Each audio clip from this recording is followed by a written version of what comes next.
오즈의 마법사 7장 9번째 영상입니다. 칼리다의 위협에서 간신히 벗어나서 숲을 빠져나왔는데 그 앞에는 큰 강이 놓여 있었습니다. 그런데 강 건너에 보니까 오즈에게로 갈 수 있는 노란 벽돌길이 쭉 뻗어 있는 거예요. 도로시 일행은 다시 희망을 찾았는데 문제는 그 강까지 가기 위해서는 앞에 가로놓인 강을 건너야 된다는 거죠. How shall we cross the river? 우리가 어떻게 해서 저 강을 건널 거지요? 어떻게 해야 저 강을 건널 수 있겠냐는 말이죠. Ask Dorothy. 도로시가 물었습니다. That is easily done. is done. 수동태죠. 그것은 쉽게 되어져요. 그것은 물론 강을 건너는 일인데요. 그게 쉽게 이루어진다는 것은 강을 건너는 것이 어렵지 않다는 말입니다. replied the scarecrow. 허수아비가 대답했어요. The Tin Woodman must build us a raft. 양철 나무꾼이 build, 조립을 하는 거예요. 그런데 여기서는 build라는 동사가 간접 목적어, 직접 목적어를 취하는 형식으로 돼 있어요. 양철 나무꾼이 us, 간접 목적어, 우리들에게 a raft, 직접 목적어, 뗏목을, 결국은 우리한테 뗏목을 만들어 달라는 얘기인데요. 뗏목이란 게 있는 나무를 그냥 엮어서 만드는 거니까 만든다기보다는 조립한다는 단어를 쓴 겁니다. 그런데 여기 조동사 must가 쓰였어요. 일반적으로 조동사 must의 뜻은 두 가지입니다. 무엇을 꼭 해야 한다는 당위성의 뜻과 뭐뭐임에 틀림없다는 강한 추측의 뜻, 이렇게 두 가지예요. 그런데 여기서는 뭐뭐 하기를 바란다는 권유의 뜻이에요. 이거는 웬만해선 잘 쓰이지 않는 의미이기 때문에 보통 때는 설명에서 빼는데요. 여기서는 이 세 번째 뜻이 적용이 된 겁니다. 그러니까 양철나무꾼이 우리들에게 뗏목을 하나 만들어주기를 바란다는 부탁을 한 거예요. So 이하하도록 we can float to the other side. 우리가 다른 쪽, 즉 맞은편까지 float, 흘러갈 수 있도록. 간단히 말하면 나무꾼이 뗏목을 만들어서 다 같이 그 뗏목을 타고 맞은편까지 가자는 겁니다. 자, 겨우 큰 위기를 벗어났더니 그 앞에는 큰 강이라는 거대한 장애물이 놓여 있었어요. 이때 그 누구도 해법을 생각해내지 못하고 당황하고 있을 뿐이었습니다. 여기에 가장 좋은 해법을 내놓은 것은 다름 아닌 허수아비였어요. 이번에도 허수아비의 지혜가 빛을 발한 거죠. 매번 위기에 직면할 때마다 가장 현명한 지혜를 발휘한 거는 두뇌가 없어서 슬픈 허수아비예요. 바꿔 말하면 여기서 가장 똑똑한 거는 허수아비라는 겁니다. 그러니까 허수아비는 두뇌가 없어도 이미 똑똑한 사람이라는 거예요. 허수아비는 자기에게 있는 지혜는 바라볼 줄 모르고 자기에게 없는 두뇌만을 바라보고 있어요.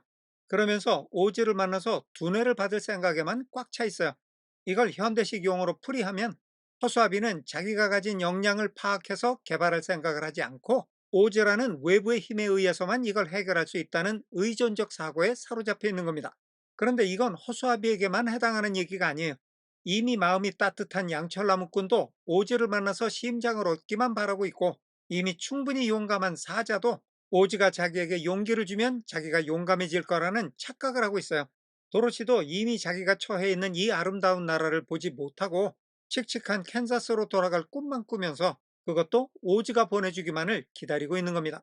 지난번 영상에서도 얘기했지만 이런 내용들이 어린이들에게 잘 설명이 된다면 이 소설을 통해서 어린이들이 얻을 수 있는 소중한 교훈이 되겠죠.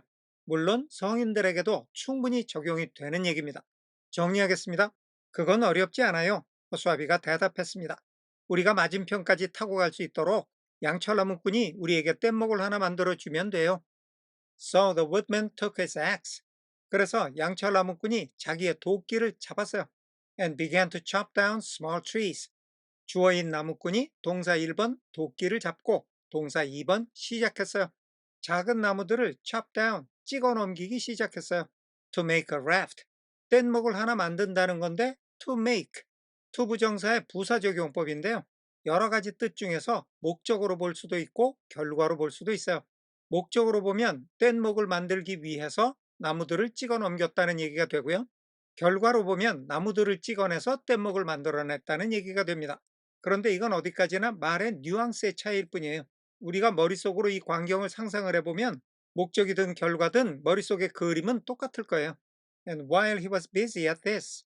그리고 나무꾼이 이것, 나무를 잘라서 뗏목을 만드는 일에 바쁜 동안에, 즉 나무꾼이 뗏목을 만들기 위해서 나무를 바쁘게 찍어내는 동안에 The scarecrow found.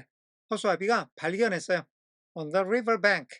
강 기슭에서 A tree full of fine fruit. 자, 여기는 a tree가 동사 found의 목적어고요.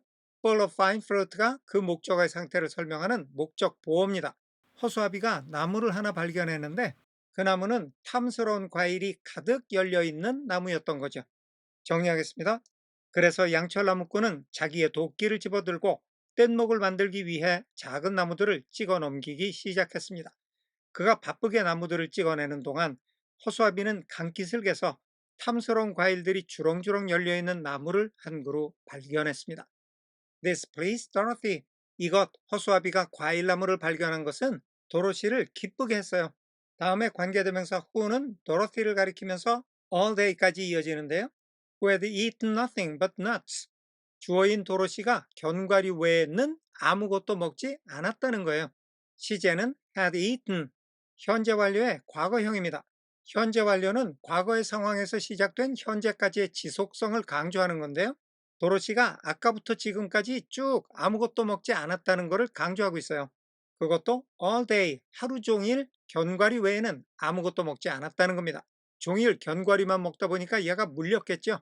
그러던 중에 과일나무를 발견했다니까 도로시가 아주 기뻐했다는 겁니다. And she made a hearty meal. 그래서 도로시는 푸짐한 한 끼 식사를 만들었어요. Of the ripe fruit. 여기는 made of의 구문인데요. make A of B는 B로 A를 만든다는 뜻이에요. 도로시가 잘 익은 과일들로 푸짐한 한 끼 식사를 만들었다는 겁니다. 이거는 도로시가 과일을 가지고 무슨 요리를 했다는 게 아니고요. 과일을 실컷 먹었다는 뜻이에요. 정리하겠습니다. 하루 종일 견과류 외에는 아무것도 먹지 못한 도로시는 과일나무를 발견한 것이 기뻤습니다. 그래서 도로시는 잘 익은 과일들을 마음껏 먹었습니다. But it takes time to make a raft. 여기서 it는 가주어, to 이하가 진짜 주어입니다. 뗏목을 만드는 것이 시간이 걸린다는 건데요. takes, 시제가 현재예요. 현재 시제는 의외로 여러 가지 뜻이 있는데 진리나 사실을 얘기할 때도 현재 시제를 써요. 뗏목을 만든다는 것은 시간이 걸리는 일이라는 거죠. 이게 팩트라는 거예요. 심지어는 when 이하일 때조차도 뗏목을 만드는 것은 시간이 걸리는 법이에요. One is as industrious and untiring as the Tin Woodman. 우선 one은 특정하지 않은 사람을 나타내는데요. 특별히 어떤 사람을 지정하는 게 아니라 일반적인 사람 중에 아무나 하나를 얘기하는 겁니다. 그러면서 as 어떤 사람이 양철나무꾼만큼 부지런하고 지치지 않을 때조차도 뗏목을 만든다는 것은 시간이 걸리는 일이라는 거죠. 이거는 바꿔 말하면 양철나무꾼이 아무리 부지런하고 지치지 않는다고 해도 뗏목은 그렇게 빨리 만들 수 있는 게 아니라는 겁니다. And when night came, 그래서 밤이 왔을 때 the work was not done, was done 이것도 수동태인데요. 수동이면서 완료의 의미가 포함되어 있어요. 그 일, 뗏목을 만드는 일이 아직 끝나지 않았다는 겁니다. 정리하겠습니다. 하지만 양철나무꾼처럼 부지런하고 지치지 않는 사람에게도 뗏목을 만든다는 것은 시간이 걸리는 일이어서 밤이 되도록 작업은 끝나지 않았습니다. So they found a cozy place. 그래서 도로시 일행은 아늑한 장소를 하나 찾아냈어요. Under the trees. 나무들 밑에서. 다음에 where는 a cozy place를 가리키는데요. 그곳에서 이런 뜻이에요. 얘네가 아늑한 장소를 하나 발견했고 그곳에서 they slept well until the morning. 얘네가 아침까지 잘 잤어요. And Dorothy dreamed of the Emerald City. 이렇게 잠을 자면서 도로시는 에메랄드 도시에 대한 꿈을 꿨어요. And of the good wizard Oz. dreamed of, dreamed of. 에메랄드 도시에 대한 꿈도 꿨고 착한 마법사 오즈에 대한 꿈도 꿨어요. 다음에 who는 착한 마법사 오즈를 가리키면서 문장 끝까지 이어집니다. Who would soon send her back. 착한 마법사 오즈가 곧 자기를 돌려보내줄 거예요. To her own home again. 자기의 고향으로 다시 돌려보내줄 거예요. 자, 이 내용을 모두 종합해보면요. 도로시가 꾼 꿈이 뭐냐면 자기가 에메랄드 도시에 도착해서 오즈를 만나고 오즈에게 부탁을 해서 오즈가 자기를 고향인 캔자스로 돌려보내주는 꿈을 꿨다는 거예요. 정리하겠습니다. 그래서 도로시 일행은 나무 밑에서 아늑한 장소를 하나 찾아내 그곳에서 아침까지 푹 잤습니다. 잠을 자면서 도로시는 에메랄드 도시에 가서 오즈를 만나 그가 금방 자기를 고향으로 다시 돌려보내주는 꿈을 꾸었습니다. 자, 이렇게 해서 오즈의 마법사 7장이 모두 끝이 났어요. 오늘은 여기까지 하겠습니다. 감사합니다.